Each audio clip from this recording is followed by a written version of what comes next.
Students from Cathedral High School joined others from across Ontario and walked out of their classrooms on Wednesday afternoon to protest the Ford government's education funding changes. The changes, which were announced on March 15th by Education Minister Lisa Thompson, outlined the upcoming changes to the education system across Ontario.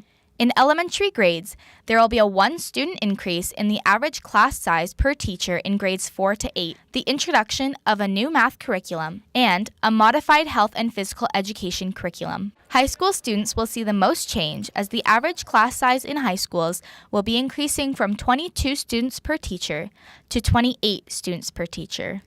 Additionally, the Conservative government is banning cell phones in all classrooms and making it mandatory for all high school students to take 4 e-learning courses in order to graduate.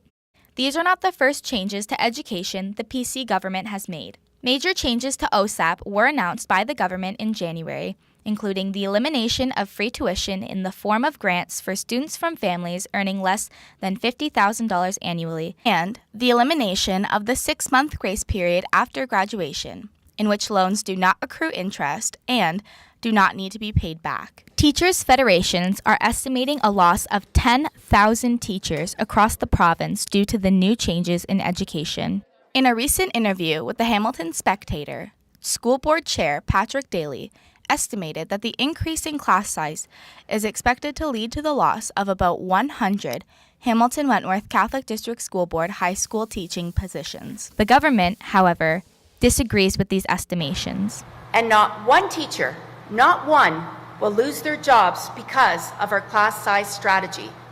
None.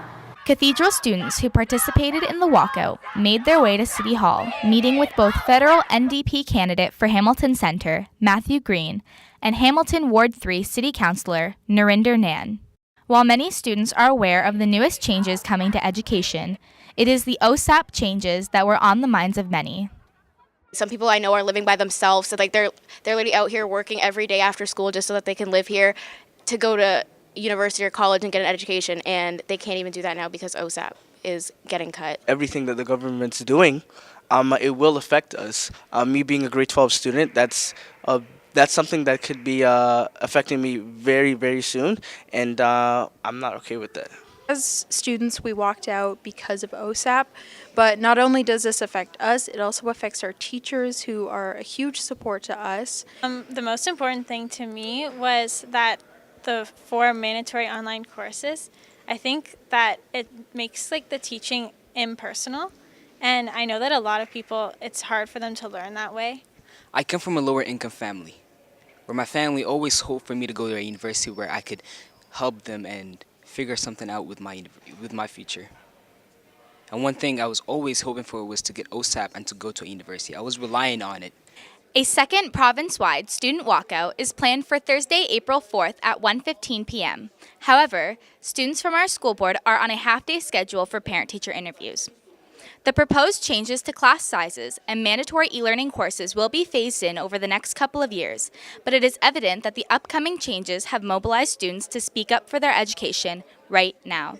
For CHSTV News, I'm Melaina Malcew.